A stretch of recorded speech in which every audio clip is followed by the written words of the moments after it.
माधव एक गरीब आदमी है और वहाँ रानीपुर गांव में रहता है। गांव के चारों ओर घना जंगल है और ये जंगल वन विभाग के अधीन है। माधव के परिवार में उसकी बीवी और उसकी बेटी है, पर उसके पास कोई नौकरी नहीं है। ऐसा कब तक चलता रहेगा जी? हमारी बेटी अब बड़ी हो गई है, आपको कोई नौकरी कर लेनी चाहिए। तुम्हें क्या लगता है मुझे घर पर बैठना पसंद है क्या? मैं भी कोशिश कर रहा हूँ कि जल्दी कोई नौकरी मिल जाए। माधव नौकरी की तलाश में घर से निकल पड़ता है, पर उसे कहीं भी नौकरी नहीं मिलती। आखिरकार थक हार कर शाम को माधव अपने घर वापस लौटता है।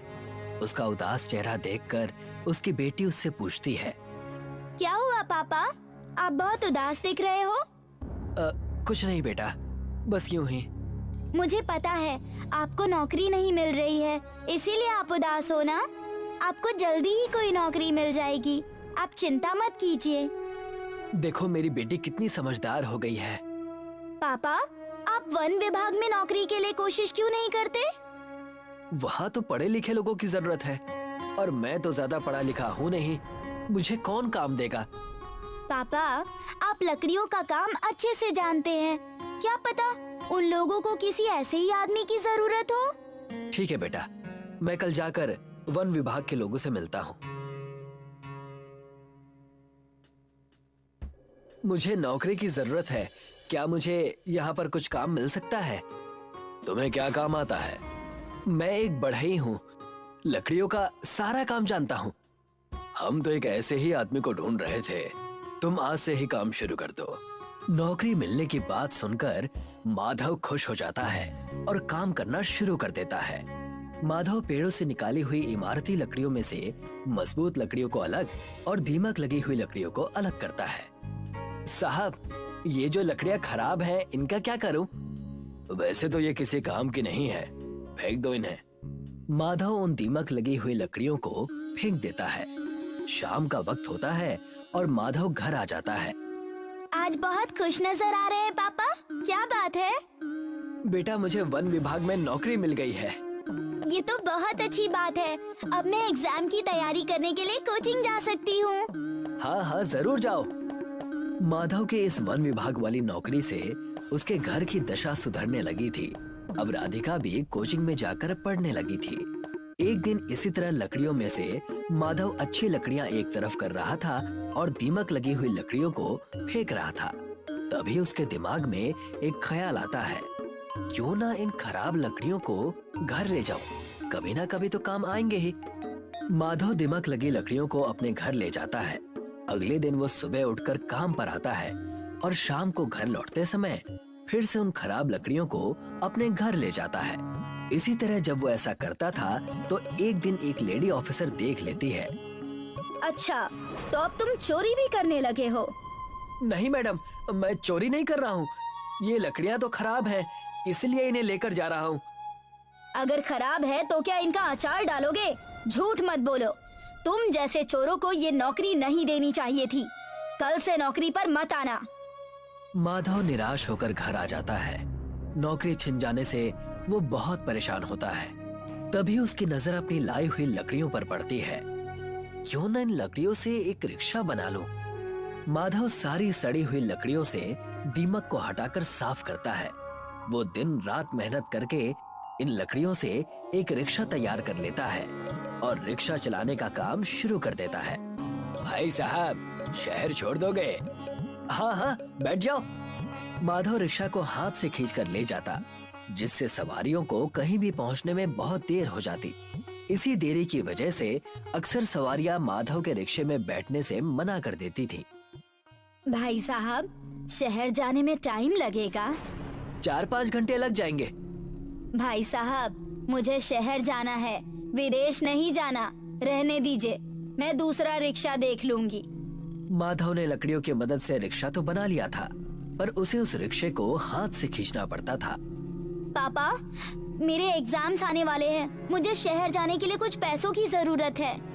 बेटा, मेरे पास तो पैसे नहीं हैं, पर मैं तुझे अपने रिक्शे में तेरे एग्जाम सेंटर तक छोड़ दूंगा।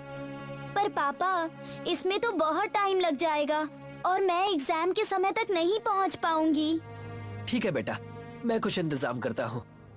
माधव सोचने लगता है कि किस तरह से राधिका को एग्जाम देने के लिए शहर भेजा जाए। वो सोच ही रहा था कि तभी उसकी नजर जंगल में पेड़ के नीचे पड़ी एक टूटी फूटी गाड़ी पर पड़ती है। माधव उस गाड़ी के पास जाता है। गाड़ी तो कबाड़ बन चुकी है, पर इसका इंजन मेरे काम आ सकता है। राघव उस गाड़ी से इंजन निकालता है और अपनी हाथ गाड़ी पर लगा देता है। चलो, अब हाथ से खींचने की टेंशन तो दूर हो गई, पर इसका मॉडल बदलना पड़ेगा, तब मजा आएगा। राघव अपने पास बची कुछ लकड़ियों से हाथ गाड़ी का मॉडल बदल देता है। वो उस पर छत लगा देता है और उसको एक रिक्शे में बदल देता है। राधिका अपने पापा के रिक्शे में बैठती है। माधव रिक्शा स्टार्ट करता है और राधिका को शहर में उसके एग्जाम सेंटर पर छोड़ देता है। माधव के लकड़ी के रिक्शे पर इंजन लग जाने से अब उसका रिक्शा तेज दौड़ने लगता है, जिससे अब उसके पास बहुत सारी सवारियां आने लगती हैं। भाई साहब, शहर जाने में कितना वक्त लगेगा? बैठ जाइए, 1 घंटे में पहुंचा दूंगा। इसी तरह से सभी लोग दूसरे रिक्शे को छोड़कर माधव के रिक्शे पर बैठने लगते हैं। ये देखकर एक रिक्शे वाला माधव से जलता है और पुलिस के पास उसकी झूठी कंप्लेन करता है। साहब, इसने किसी की गाड़ी से इंजन चुराकर अपने रिक्शे पर लगाया है, ये चोर है। अच्छा, तो अब तुम लोग गाड़ियों के इंजन भी चुराने लगे हो?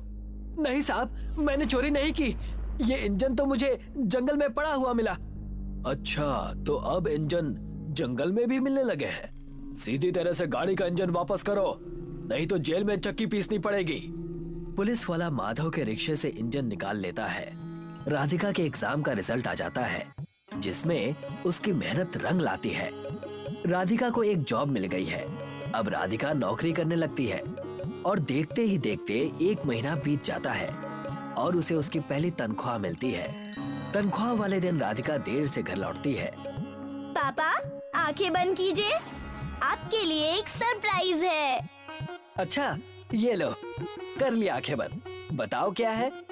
राधिका माधव के सामने एक इंजन रख देती है। अब आंखें खोल दीजिए। नया इंजन देखकर माधव बहुत खुश हो जाता है। पापा, ये स्पोर्ट्स कार का इंजन है। इसे लगाकर आपकी रिक्शा सभी गाड़ियों से तेज दौड़ेगी। माधव स्पोर्ट्स कार के इंजन को अपने रिक्शे में फिट कर लेता है और सवारी के लिए इंतजार करता है।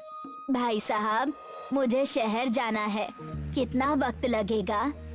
बैठ जाइए, आधे घंटे में पहुंचा दूंगा। वहाँ पहुँचने में तो 2 घंटे लगते हैं। ये मेरा लकड़ी का रिक्शा जरूर है, पर ये स्पोर्ट्स कार की तरह तेज दौड़ सकती है। आप बैठ जाइए। वो महिला माधव के रिक्शे में बैठ जाती है और माधव उसको आधे घंटे के अंदर ही शहर पहुंचा देता है, जिससे खुश होकर वो महिला माधव को डबल किराया देती है। इसी तरह से अब माधव लोगों को तेजी से गांव से शहर पहुंचाता है। जल्दी पहुंचने और समय बचाने के लिए सभी लोग अब माधव के रिक्शे का इस्तेमाल करते हैं और माधव पूरे इलाके में लकड़ी की फरारी रिक्शे वाले के नाम से फेमस हो जाता है।